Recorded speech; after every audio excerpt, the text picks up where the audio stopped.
इस्तीफा शर्म होगी तो देंगे, शर्म तो है नहीं उनमें। तो अगर इस्तीफा नहीं देंगे तो जनता को अब ये स्टेप उठाना पड़ेगा और जनता को उनको उनकी कुर्सी से उतार के फेंकना पड़ेगा।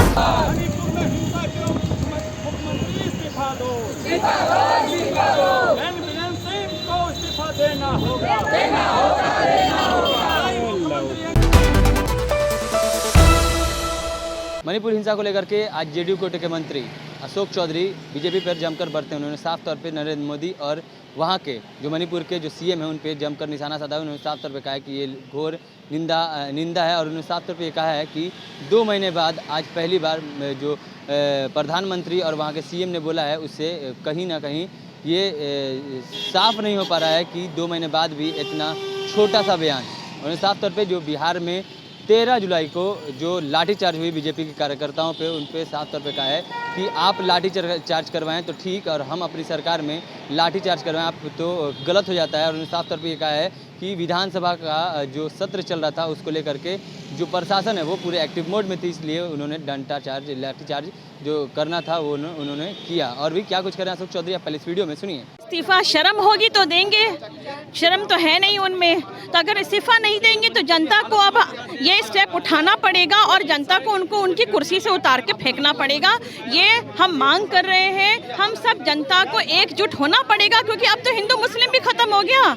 अब तो महिलाओं पे जिस तरह का भद्दा हरकत हुआ है, कांड हुआ है मणिपुर में, उससे तो शर्म से डूबकर मर जाना चाहिए मोदी सरकार को भी, अमित शाह को भी और मणिपुर के मिनिस्टर को भी। इतने दिनों से इतना कुछ हो रहा है, पर अब जो हुआ है वो तो बिल्कुल ही शर्मनाक और वाहियात बात है। उनको अविलंब इस्तीफा देना चाहिए और उनके जो वहाँ मुख्यमंत्री हैं उनको इस्तीफा देना चाहिए और मणिपुर में अमन चैन शांति बहाल की जानी चाहिए। जो लोग बेघर हो गए हैं उनको अपने घरों में वापस भेजना चाहिए, शांति और सुरक्षा देनी चाहिए उनको। देखिए, ये तो भाजपा के शासन में पूरे देश में ये चल रहा है। महिलाओं के साथ उत्पीड़न, महिलाओं के इज्जत के साथ खिलवाड़, ये तो पूरे देश में चल रहा है। और ये भाजपा के नेता, आपने देखा कि मध्य प्रदेश में किस तरह से एक आदिवासी महिला के माथे पे पेशाब करने का काम किया। मणिपुर की घटना आप देख रहे हैं। तो ये भाजपा की कह लीजिए कि ये पूरी जो इस तरह की नीति के साथ ये काम कर रही है, भाजपा तो निश्चित तौर पर उनके नेता, जब प्रधानमंत्री के मुंह से बोली नहीं निकल रहा था, गृह मंत्री के मुंह से बोली नहीं निकल रहा था, और ये सब कुछ कि सब ठीक हो गया, सब ठीक है, मगर जब सुप्रीम कोर्ट ने संज्ञान लिया तब हमारे प्रधानमंत्री बोल रहे हैं। तो जनता के आंदोलन के दबाव के आगे इस्तीफा इनको देना पड़ेगा। सजा के पहले जांच होनी चाहिए। जांच हर ऐसा एक मुद्दा नहीं है, ये पहला मुद्दा सामने तो नहीं आया, इसके पहले कई आए हैं और आगे भी आएंगे। हो सकता है ना भी आए, छुपा दिए जाएं, लेकिन जांच नहीं हो रही है। सबसे पहले जांच होनी चाहिए, उसके बाद आप इसके लिए सजा दीजिए। कैसी सजा मिलनी चाहिए ऐसे लोगों को? मेरे ख्याल से आपको तो सबसे पहले जांच के बाद, उसके बाद उनको लगे कि उनको सज़ा देनी चाहिए, जो कि सही बात है, बिल्कुल मिलनी चाहिए। इतनी भयानक घटना है ये, इस पर सज़ा तो ज़रूर मिलनी चाहिए।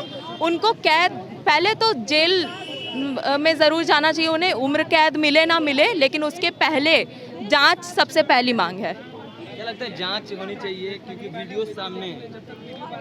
बिल्कुल जांच होनी चाहिए, वीडियो सामने, वो सारी चीज़ें हैं। लेकिन आपका जो रोल रहा है पिछले 3 महीने से, ये एक बहुत बड़ी बात है। जिस तरह से आपने पूरे मणिपुर को जलने के लिए झोंक दिया है। ब्रिजभूषण शरण सिंह का पूरा मामला सामने था, आप उनको तक तो गिरफ्तार किए नहीं। बेटी बचाओ बेटी पढ़ाओ का नाम, शरण सिंह को बेल मिल गया, वो गए भी नहीं और बेल भी मिल गया। तो ये किस तरह की जांच और किस तरह का न्याय दे रहे हैं ये बेटियों के लिए, बहुत साफ है। ठीक है। और उन 2 महिला जो एक फोगाट पहनी थी और बजरंग, दोनों खेलने भी चले गए एशिया कप में। जाएंगे, यही तो है। इतने दिनों से रोका गया ये दबाव, जिस तरह से ये लोग लगातार बनाते हैं। 3 महीने से मणिपुर जल रहा है और आप वहाँ नेट बंद किए हुए। तो हम लोगों को अभी 2 दिन पहले पता चला ना ये घटना, और इस तरह की कितनी घटनाएं हुई होंगी इसका कोई अंदाजा नहीं है। 3 महीने से मणिपुर जल रहा है, इस तरह की कितनी घटनाएं हुई होंगी। हम लोग को तो किसी तरह से पता चल रही हैं चीजें, और ये जो वायरल हुआ है वीडियो, इसको देख के तो हर आदमी का सर शर्म से झुक गया है कि हम ऐसे देश में इतनी बड़ी घटना हो रही है जहां लोकतांत्रिक देश और बेटी बचाओ बेटी पढ़ाओ का नारा हमारे पीएम देते हैं। उनको फुर्सत नहीं है अमेरिका, फ्रांस और पेरिस से।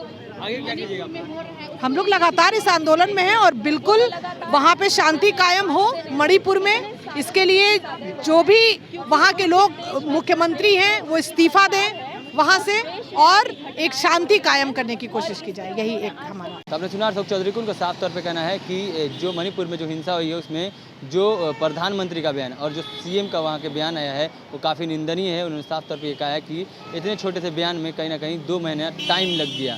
2 महीने का वक्त जो 2 महीने का वक्त लगा है पीएम और जो वहाँ के सीएम है उनका बयान आने में, इस पर उन्होंने साफ तौर पर जमकर निशाना साधा बीजेपी पे। और उन्होंने जो बिहार में जो 13 जुलाई को लाठीचार्ज हुआ है उस पर उन्होंने साफ तौर पर कहा है कि आपकी सरकार में अगर लाठीचार्ज होता है तो सही होता है, और हमारी सरकार में अगर लाठीचार्ज होता है तो कहीं ना कहीं गलत आप ठहराते हैं।